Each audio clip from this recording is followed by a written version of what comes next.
мыкы куттуктайм, чемпиондук курду, защитил, коргодум. Когда защищать чемпионом, настоящий чемпионом станет дегенде. Бул бойду ким сүйлөшүп, анан кандай условияларга келишсиңер эле? Бул бойдо негизи Дастан деген байкен таанышты, менеджери. Катырга эле. Менеджер болуп Дастан деген байке бар го. Ошол негизи мындан 1 ай, 2 ай болуп калды. Мурда ММА серияга деп бой айткан. Кадиев менен поездга мындай эле. Поездга эмес, мындай эле. Анан мен макул болуп, бой жок жүргөм ошол убакта. Бой жок болуп, формада болуп, анан бой жок болуп, тренировка калтырып, ушинтип жүргөндө бой берип калган. Бир ай 20 күн мурда айткан да. Ошого Кадиевке даярданып атканбыз. Кийин эле бир даярданып аткан, вес кууп аткан учурда 4 күн калганда кайрап тигин соперник келбей калды, заменага поездга урушасыңбы деди. Анан мен макул деп сразу эле поездга деген отказган жокмун. Сразу эле сүйүнүп кайра соглашение бердим. Ошентип заменага поездга уруп калдык. Получается, сен обычный эле бойго чыкмаксың, бирок титульныйга заменге макулдугун берип, анан поездга мушашып калдың, Мен ошол биринчи бойдо соперник ким эле? Кайсы? Титулга урушкан. Яков Экимов деген 13-0. 13-0, Жакшы рекордный баланы урупсуң эле. Демекчи,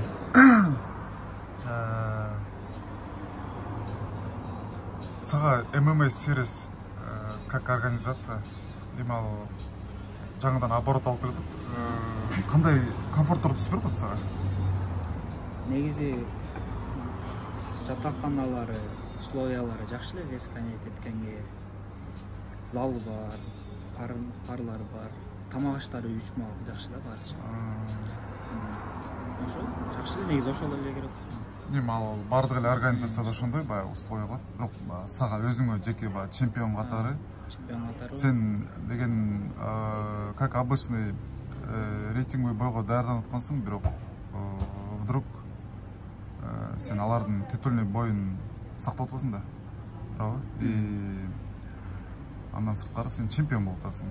Сен заменге чыгып чемпион болдуң, А как чемпион катары, тем более кече защитил, сага более мындай комфорт түзүп бергенге аракет кылчу?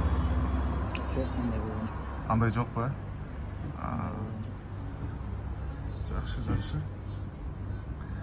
Эме буга чейин казак мушкер, кыргыз мушкер да кайсыл өлкөнүн мушкерлерин мушташтың эле буга чейин? Молдован менен урушкансың, Молдован менен урушкансың, кстати, да. Биз азыр ошого соперник таппай атабыз. Неме айырмасы эмне экен бразилец? Бразилецтер более катуу болот экен. Алар жесткийраак болушат экен. Жесткийби? Айырмасы сезилет бекен? Башкаларындай жумшагыраак болот, мына иштегендер да. Буларчы жестко до конца экен да. Айырмасы сезилет, Ооба, себеби дегенде көп боецтер ушу Кавказдарга, Азия крепкий болот да биздикилер. Өздөрүнө катуу ишенишеби бир башкача да. Биз мындай өзүбүзгө өрнө болуп турсак да, Кудайга ишенип, Алла берсе деп турабыз го. Лично өздөрүнө слишком ишенип алышабы ушундай да. Бир башкача эмес, катуу. Немечи? Чемпионский сакташ, коргош, жоопкерчилик канчалык чоң болот экен сага? Ошол жөнүндө айтпачы, кенен. Жоопкерчиликти, чемпиондукту коргош, жоопкерчилиги анчалык деле сезилген жок окшойт. Кадимкидей 5 раунд бойго настрой алдык. Ошол жакшы подготовка катуураак болду. Поездга дегенде, поездга деп жүрөгүмө по-любому келип турат экен. Ошого тренировкада да катуу, тренировка пахать этип залга. Психологически мешать эткен жокпу? Жок, психологически мешать эткен. Жоопкерчилик. Ошол артында колдоп аткан туугандары, досторум, залдагы агалар, поддержка ошолордун алдында жоопкерчилик аябай сезилип турду. Утуп калсам кандай болуп калат депчи, кандай болуп калат. Жардам берип аткан байкелердин алдында жоопкерчилик сезилип турат. Ооба, себеби баягы көп ушундай беттештерде бизде кемчилик бар да. Элдин ишенимин, элдин жоопкерчилигин өтө жогору коюп күйүп кетет го. Спортто бар го, күйүп кетет дегенчи. Ошондой болгон жок десин да? Жок, андай деле болгон жок. Кофе келди, кофе ичейин.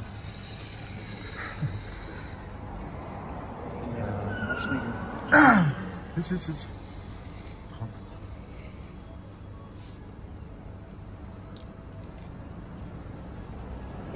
Так, шу. Мыктыбек Өскөнбаев.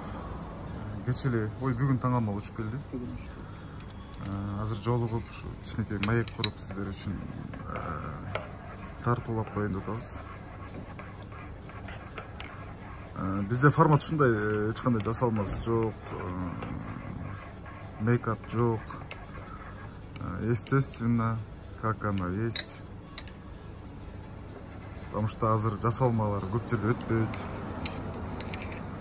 Ошондуктан кофе ичип алып баштайбыз. Москвада мекендештердин колдоосу кандай болду? Ошону айта кетпесек болбойт го дейм. Негизи эле кыргыз элибиз кайсыл жерде болбосун аябай колдоо жагынан күчтүүбүз да. Бир 4-5 келсе дагы залды жарый жок. Менин оюмча өтө деле көп келишкен жок, бирок бир 10 чакты анан өзүмдүн досторум келишти, Москвада тааныш. Ошолор эле залды жарып дух берип турушту. Как будто весь зал сага палет эткендей. Залдын баары мага кыйкып тургандай да. Финальный гол рефери аралашат го. Сен треугольник болду же удушение болду? Удушение. Атандаш берилгени сезилет да сага.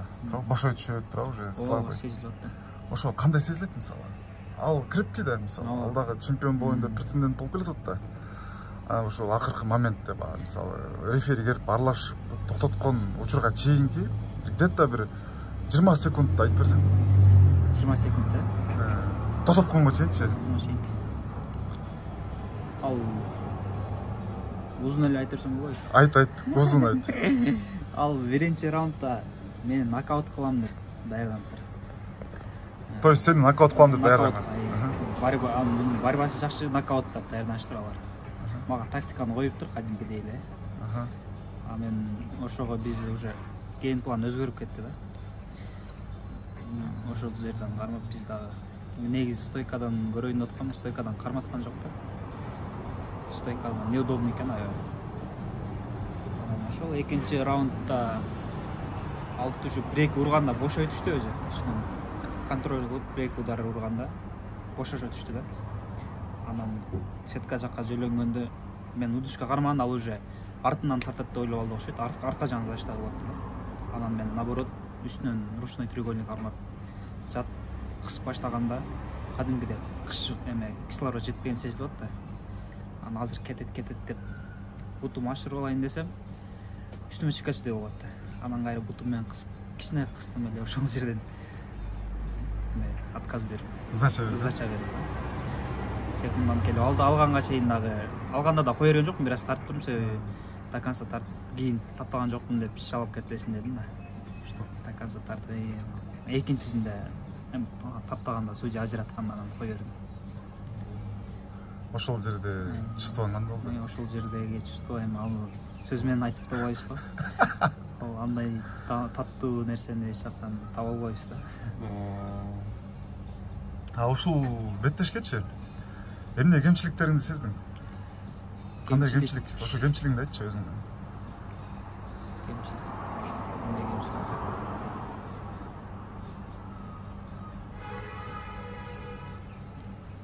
Колдон келишинче аракет кылып даярданып аттык.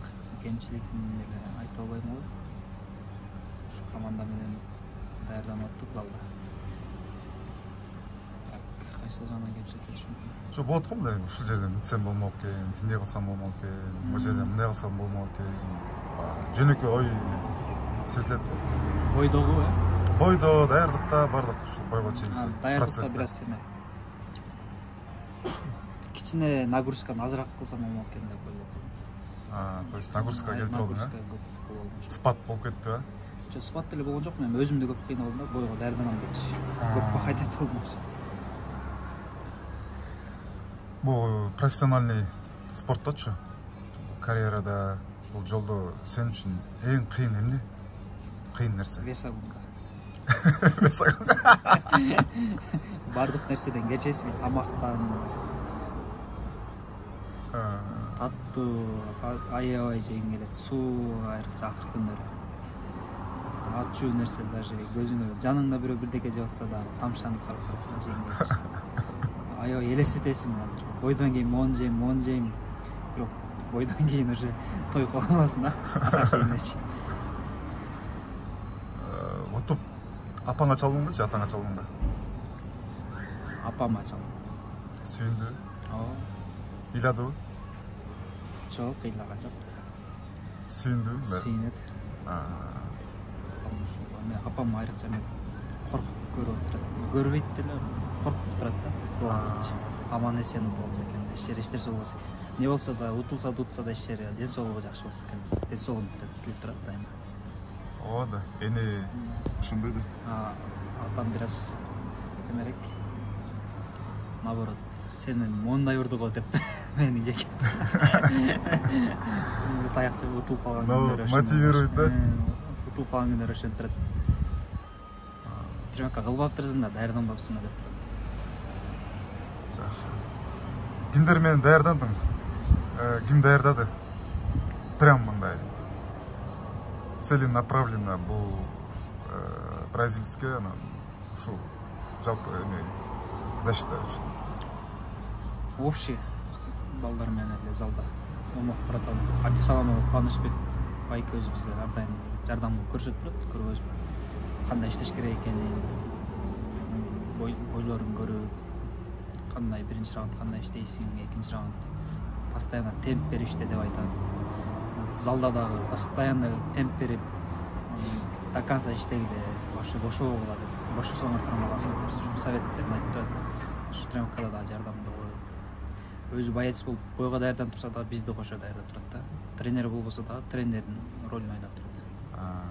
Так, тренерибиз деле жок бизде. Тренерибиз негизи Алым Насипов.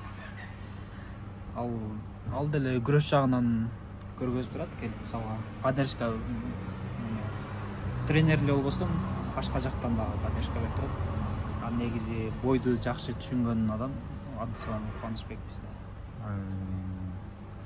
Бардык жагынан. Бардык жагынан. Неме? Весовонкада дагы, диетада да полный айтып турушат. Не жеш керек, не ич керек. Анан спарринг ошол 2 зал чогуу Альфа профи менен. Биринчи күнү Альфада болуп, пятница бизде чогуу ошо жардам берип турабыз бири-бирибизге. Саллах деген жаңы зал ачылган биздин жаныбызда да, Ушанбай зал. Алар да келип турушат. Башка жактан дагы бирден экиден балдар келип турушат. Жакшы болуп. Ошол жакшы. Буга дагы. Ошол жакшы плюс болду бизге ошол акыркы күндөрчү. Ошол жакшы плюс болду да. То есть паралар алмашып, паралар алмашып, бири-бирибизге аябай жок жардам берип. Ооба да. Анан өткөндө да бир интервьюда ушул жөнүндө сүйлөшкөнбүз, залдар аралашып. Ошол аралашып негизи сбору жок деле, ушул жактан деле сбор кылсак болот негизи. Жакшы тренерлер болсо деген. А так, эми сбор по-любому. Ооба да. Өзүдө да жакшы балдар бар. 3-4 зал аралашып, пример көргөзүп, ынтымак көргөзүп. Негизи мен сборго барып көрүп келген эмесмин. Сбор жакшы дешет негизи, бирок мен оюмча, биякта деле сбор кылып даярдансак болот да. То есть сборго барыш керек, сборго барбасам мен урсаша албайм деген бул жокко чыгарсак болот экен да. Желаниядан деп ойлойм мен. Туура айтасың, мен дагы ошого кошулам. Эми сбордо бул режим болот, анан сбордо экен деген сенде түшүнүк болот, анан конкуренция көп болот, болду. Туурабы? Режим пара көп болот да. Бул жактан деле ошол бизде деле Кудайга шүгүр күчтүү боецтер бар. Сбор көрүп келген көп боецтер бар. Чоң-чоң оюндардын чемпиондору бар. данный момент сагазы эмне жетишпейт? Мага спонсор тапайт. Же айтырбы албы эле. Ооба, спонсор жагынан бир аз кыйналабыз. Ата жардам берип турган байкелер бар. Эми алар деле өтө бай эмес. Бир колунан келишинче жардам берип турат карапайым элдин арасында жүргөн байкелерибиз. Ошолордон 5.000ден 10.000ден чогулуп алып отуруп даярданабыз, дайындалабыз. Карыз алып дайынданабыз, гонорардан беребиз кайра келип ушундай.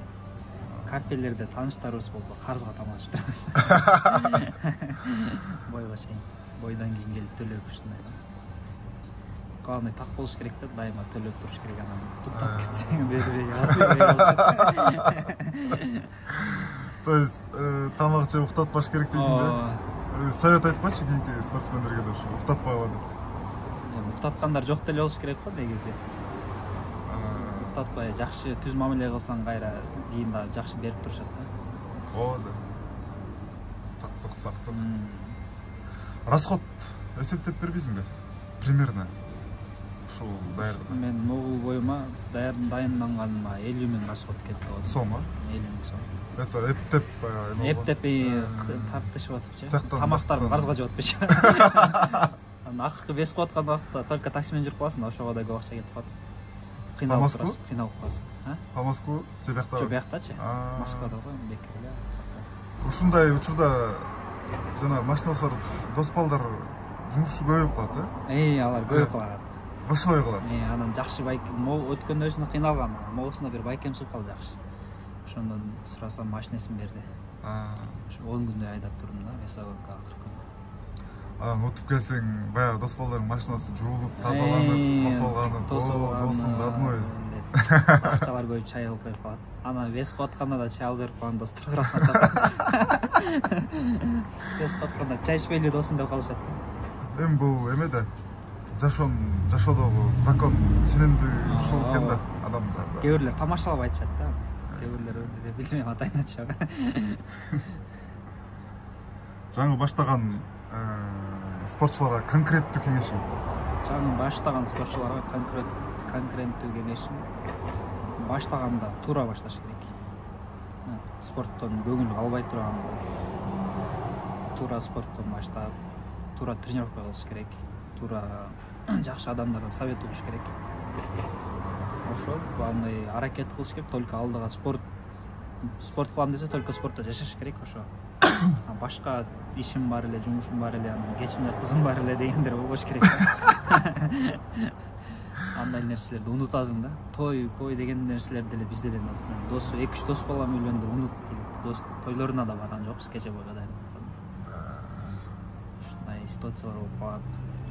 Айылга барбайсың, ата-энеңи бир көрбөйсүң, 2-3 ай көрбөйсүң, сагынасың бир туугандарыңды. Только биякта спорт болуп калат да. Жакшы. Эми кийинки суроо. Дальше эмне? Дальше. Могул золото экен азырча буларда. Буларда ушундай кетет экен, бронзадан баштап платинага чейин. Биринчи уткан поясың эмне болчу эле? Золото болчу. Мен заменага барып калгам. Негизи буларда башында биринчи алтынга чейин бронзага урушат экен. Бронзага мушташып, аны защита кылат экен дагы, анан сереброго мушташат экен. Анан аны защита кылып, анан алтынга мушташып, анан муну защита кылса, анан платинага чыгат экен. Ну, значит, буларда ММА серисте башка эме экен да, регламент, башка подход экен да. Биринчи жолу ушул? Ошондой экен. Бул эми сен казыр золото? Золото. Эми буну платинумга алмаштырасың, Эмикисине платина коюп беришет. Гонорары дагы бир аз көтөрүлөт. Көтөрүлөт, эми гонорар баягы сен айткандай даярдыкка ошол жакка эле кетет. Эми бул как-то мындай болуп калат да, сен азыр менин оюмча.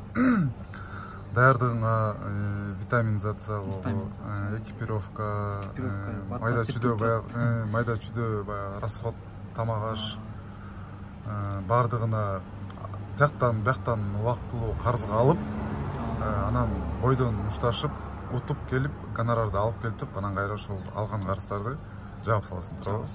Анан калат еще аны дагы кийинки бойго чейин жарымын жеткиziп жарымын дагы карыз ушундай кетип берет да.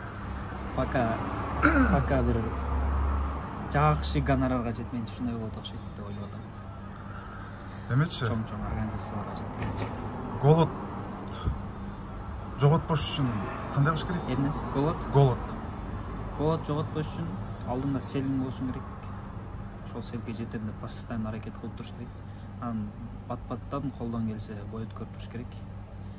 Бойдагы сага мотивация болот да.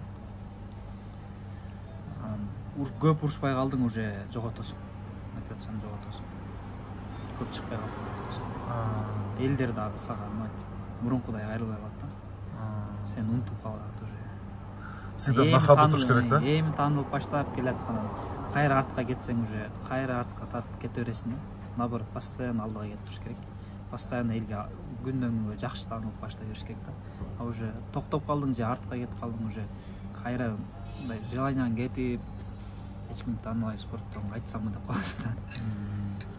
Вот мисалы да, сенде бишкекте квартираң бар, өзүңдүн квартираң, машинаң бар, Camry машинаң бар, өзүң жашап жүргөн. Күнүмдүк контролдоп баягы ишиңе барып турган ишиң бар, бизнес деп коелу, чакан бизнесиң бар. Но ошол эле учурда сен действующий чемпион, действующий спортсмен, действующий боецсиң да. Сен ошондой условияда жашоом болсо, голодду кармаш кандай болуп калат? Көбүн голод токтот дейт. Голодду кармаса болот. Бирок мындай да, көрбөгөндүн курсун дейт го. Мындай сенде мурда жок болгон да ал нерсе, например. Анан ошого жетип калдың. Жашооң комфортко айлана баштады. Ошол убакта сен голодду жоготосуң да. Жоготуп, тетиңде комфорт жашоого көнүп баратканыңды сезбей каласың. Анан ошол моментте сен кайра ошону бир жоготушуң керек болот да. Ошондо кайра голод пайда болот. Анан кийинки келгенде уже сен түшүнүп каласың да. Кайра кийинки ошол нерсеге жеткениндечи. А так биринчисинде жетип туруп, оңой жетип туруп, анан ошол менен кетсең, по-моему, жоготосуң да. Ар ким ар кандай бирок желаниядан да. Эмечи? Поражение боюнча сүйлөшпөйбү, акыбалдар. Поражение? Тегерек четтеги адамдардын колдоосу, ошо поражениядан кийин канча күн өзүңө келе албайсың, эмнелерди ойлоносуң, кандай чечимдерге келесиң, баягы жүрөктү, ички дүйнөнү козгогон эмнелер болот? Негизи ар ким ар кандай экен, пораженияга дагычы. Кээ бирлер пораженияга да моюнсунбай кайра эле аракет кылып берет экен. Мен андай эмесмин да. Поражениядан кийин чөгүп кетем. Поражениядан кийин, мен эчтеке билбей турбаймынбы, мен ушундай эле даражам ушуга чейин келдим деп. Не себептен аябай көп ойлоносуң, өзүң минустарың, бирок поражение аябай сабак болот. Минустарың ойлоносуң, эмнең минус, ошону анан кайра тачит этип күчөткөнгө аракет кылып, өзүңө келип анан кайра күчтүү болуп чыкканга жакшы мотивация берет да поражение. Опыт өтө чоң опыт болот. Канча күн кыйналасың ойлонуп? Кайра жаңы чыгып утмайынча кыйналып жүрө бересиң. Дагы утулуп калсамчы деген ой келет. Анан чыгып уткандан кийин анан өзүңө келип кайра жаңы мотивация болуп кайра алдыга жетип баштайсың да. Утса болот экен деп, ушундай кылыш керек экен депчи. Демек утулгандан кийин бойго утуп жеңиштин эмесин татымын татмайынча жүрөктө өйкөйт экен да. Дамын татмайынча поражениянын жүрөгүн өйкөйт да. Жүрөктө өйкөйт да. Элдин алдында неудобный боло бересиң. Айылга барсаң да ата энеңдин алдында утулуп калган. Башка жумуш кылбайсың да сен. Спорттон утулуп калдым деп настроениең жок болот. Кызыктай болуп өзүңдү жаман сезесиң да. Мен ошондоймун да. Бирок ар ким ар кандай окшойт.